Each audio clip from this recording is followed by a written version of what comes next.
top là. On commence par Amazon cette semaine qui lance la livraison par drone. Pourquoi est-ce que c'est intéressant pour nous?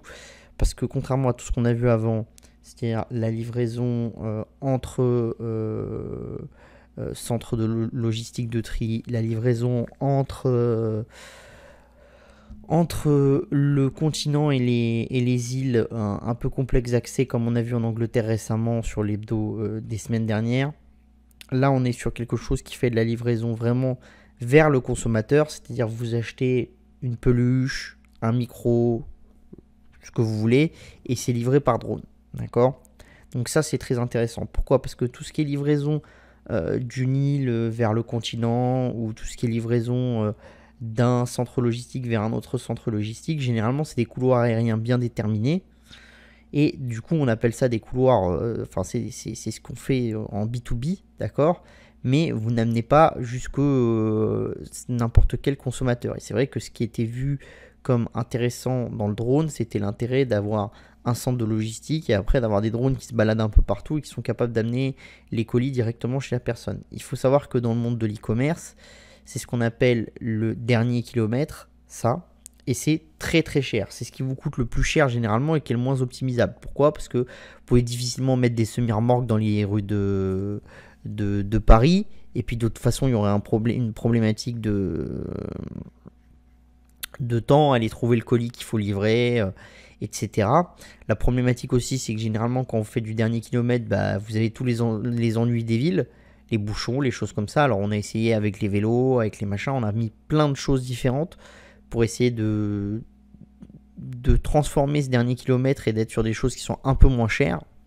Mais malheureusement, c'est toujours un des segments qui coûte le plus cher. Là, ce qui est intéressant, c'est que ce que nous annonce Amazon avec Prime Air, c'est qu'à Lockford en Californie, ils ont réussi à obtenir la législation pour faire de la livraison par drone pour tous les membres, les membres Prime, avec Prime Air, où les drones seront gérés à distance et en fait ils vont partir du centre de logistique et on va tout de suite amener les biens et les services aux résidents de Lockford. C'est intéressant, pourquoi? Parce que déjà quand vous commandez des choses et que vous les voulez très très vite, vous avez des capacités de faire des livraisons en 2-3 heures avec Prime Drone, avec Prime Air Drone, pardon, ce que vous ne pouvez pas faire avec autre chose. C'est assez compliqué. Ou ceux qui arrivent à le faire, c'est ceux qui ont des entrepôts dans le cœur des villes. Et là, vous avez d'autres problématiques, le coût du foncier, etc. C'est un peu compliqué. Donc c'est vraiment un nouveau domaine. Comme souvent, c'est en Californie que la loi s'est adaptée aux besoins d'innovation des commerçants. Donc il va falloir voir comment ça tourne.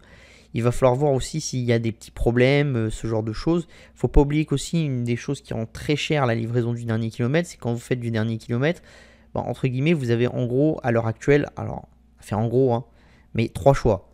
Le locker, donc c'est les petites boîtes dans lesquelles vous mettez. La problématique, c'est que souvent, là, les gens vont pas forcément chercher leur livraison. Donc, en fait, vous avez des taux de retour qui sont un peu plus élevés. Et puis, les produits que vous pouvez mettre dedans sont quand même limités en taille et vous pouvez pas mettre Enfin, vous avez très peu de lockers par exemple qui peuvent prendre des produits frais ou ce genre de choses. Donc au niveau de la food et tout ce qui est comme ça, c'est compliqué. Ou tout ce qui a besoin d'être réfrigéré parce qu'il y a assez peu de lockers réfrigérés. Après, vous avez les points relais. Ça, il y en a de plus en plus.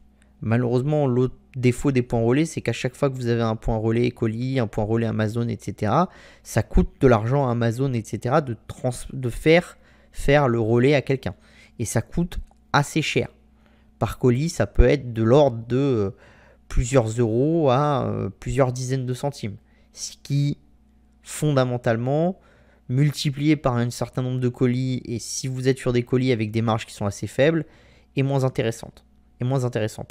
Et après, vous avez la dernière livraison, c'est la livraison à domicile. Ça, c'est une livraison qui peut coûter pas cher si vous êtes capable de mutualiser les coûts de manière très forte. Mais la problématique, c'est que dans cette livraison-là, vous avez 2 défauts. Vous avez les gens qui sont pas là chez eux. Et donc ça vous oblige à mettre dans un camion un colis, à le ramener à l'entrepôt et à le redescendre. Donc en fait, vous allez faire plusieurs fois les livraisons. Donc ça peut être problématique et ça peut augmenter le coût. Et vous avez un autre problème, c'est que l'optimisation bah, c'est possible, mais en fait l'optimisation elle dépend beaucoup du nombre de minutes que vous allez mettre pour livrer un colis. Et donc ça c'est assez complexe parce qu'en fait bah, ça dépend la vitesse à laquelle les gens sortent, descendent, la vitesse à laquelle on trouve le bon appartement, etc. Et bon, je pense que vous avez tous eu des coursiers, c'est un peu compliqué. Et généralement, la problématique qui se passe pour ces sociétés-là, c'est qu'elles mettent des itinéraires de livraison très très serrés. Et à la fin, ça ne correspond pas du tout à ce dont on a besoin.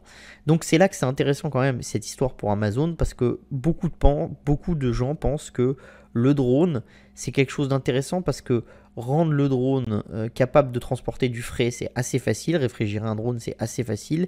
Et si vous êtes capable d'aller depuis le centre logistique vers le consommateur avec un drone, et si vous êtes capable d'avoir un centre logistique qui est en périphérie de la ville et puis vous sortez votre drone et vous l'amenez au pied du consommateur, ça peut être très intéressant. La question, ça va être un peu la capacité d'Amazon à livrer, les problématiques de vent qu'il peut y avoir, les problématiques de colis, c'est-à-dire que la problématique que vous avez avec le drone aussi, c'est que si vous avez des colis qui sont fragiles, il ne faut pas qu'il y ait dans les airs trop de mouvement. D'accord? Parce que ça risque de casser le colis. Donc on est encore au début, mais c'est quand même intéressant. Et pour moi, c'est quelque chose qu'il ne faut pas prendre à la rigolade, parce que beaucoup de gens, il y a 10 ans, étaient à fond sur les drones, en disant ouais, 5 ans plus tard, on va faire que des livraisons par drone. Malheureusement, la technologie ne s'est pas développée assez rapidement. Il y a plein de problématiques qui ont émergé, dont des problématiques légales, qui sont en train d'être revues, surtout aux États-Unis, mais aussi dans d'autres pays. Vous commencez à voir en Chine aussi des nouvelles règles qui sont édictées pour permettre aux acteurs de faire ce genre de livraison rapidement. Donc tout ça, c'est des choses qui sont intéressantes et qu'il va falloir suivre. Surtout que si Amazon arrive à vraiment bien maîtriser ça, ça pourrait être une très très grande avancée sur la livraison du dernier kilomètre, ce qui coûte excessivement cher à Amazon. Et donc ça pourrait améliorer vraiment la rentabilité de long terme de la structure.